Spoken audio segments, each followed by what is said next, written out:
Oh, goody. All right, what's going on, everybody?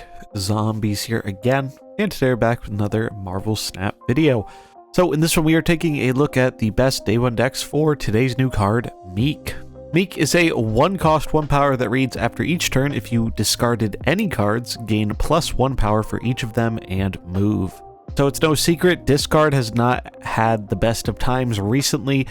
Pretty much ever since the Chavez nerf. It wasn't even really that crazy of a deck with OG Chavez, but she did do a lot of important things, and I think pretty much no deck has really felt the loss of OG Chavez as much as Discard has, because it's made Dracula worse, it's made getting your key pieces less consistent.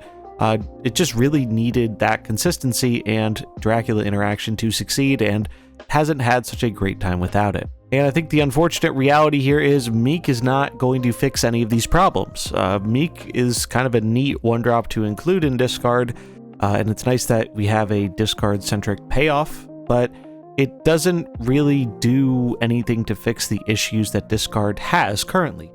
The other thing about it that I'm not too big a fan of is the fact that the move is random. So even if this card, let's say it does get pretty big, let's say you have a 5-power Miek, a 7-power Miek, you make a big Miek, right? You have no way to know if it's actually going to end up where you wanted to at the end of the game to actually have those points be meaningful. And so yeah, that's not something I'm really a fan of. I think the vast majority of the time you will get a similar amount of value off of Nebula, but you won't have to worry about that random element screwing you over. So I think unless you are the most dedicated Discard fan who's really just wanting literally anything new to try in that archetype, I think Miek is an easy pass. He is a Series 4 though, so if you do plan on picking him up, I'd probably recommend tokens to do so. In terms of the Spotlight Week, we have Annihilus and Phoenix Force. Phoenix Force has been doing kind of alright. Annihilus, even though he did get nerfed, has been doing kind of alright too. I think if you don't have all 3 of these cards and you're interested in those 2 specific archetypes of Junk and the Phoenix Force stuff, then it's probably an alright week. But otherwise, I think this is very much a week I would not be prioritizing. So let's take a look at our day 1 Miek decks. So first up on the list, we have just a basic Discard deck, and this is probably the best one of the bunch to be using Miek in. So pretty standard Discard shell. This is the way things have been generally going ever since the Chavez nerf. We just have a lot of the good payoffs here for Discard in Morbius, Wolverine, Swarm, Dakin, and Apocalypse. All the good Discard fuel in Colleen, Sif, MODOK, Blade, and we decided to add Cow here just because Miek really cares about having those multiple discards, so having a way to discard multiple cards in a given turn while only playing 1 card to do so seems like a solid upside that helps synergize with the card.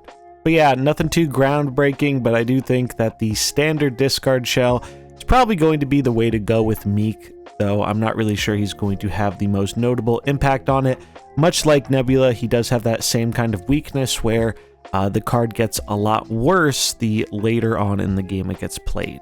Next up, we have a Ravona Discard. So I actually played this one like a month ago or so, obviously without Miek, and I liked what was going on here. The idea is we're using Ravona to reduce the cost on some of our more powerful effects here, namely Dracula. Dracula is the big one. The idea is we use Dracula, and then we are able to play Arnim Zola on the Dracula on turn 5, or Dakin, because Dakin also has good synergy with the Zola and doubling up and getting multiple blades. But those are our 2 main win conditions. We're trying to double up those cards, and then we are trying to discard our hand on the final turn of the game to get either double Dracula's proccing Apocalypse, or just 2 really big Dakins. And as such, Miek seems like a fine addition to this deck. He's not going to fundamentally change what the deck is doing in any way. He just gives you another 1-drop scaler to hopefully get some more power on the board, though there is a little bit of downside here. Obviously you need to keep that lane free for Zola, so you do have to be a little bit careful with that. However, you can time things out appropriately, where if you're playing Dracula on turn 4, you won't be discarding anything that turn, so you don't have to worry about the Miek moving, and then you can play Zola on turn 5, so not too big of an issue, but definitely something worth remembering so it doesn't accidentally screw you up.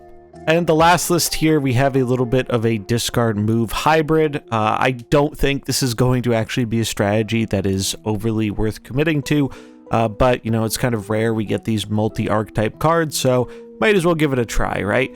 And so the idea with this is we do have a standard discard core here. However, we also have Storm, who works well with things like our Nebula and our Miek, to make it so we can close down a lane and restrict what the opponent can put in there. And we have other ways of getting back into that lane later on with things like Silk and Jeff. Craven's here because we have 3 decent cards that are moving around the board, so figured that was enough to justify his inclusion. I really like the idea of pushing decks that are a bit more of a hybrid between 2 different archetypes.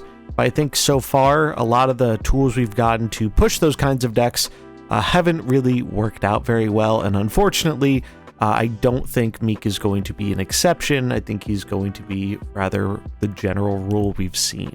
And that is going to wrap it up for our day 1 Miek decks. As always, the decks will be linked in the description below. I'd love to hear what you think about this card. Are you going to pick it up? Are you going to pass on it?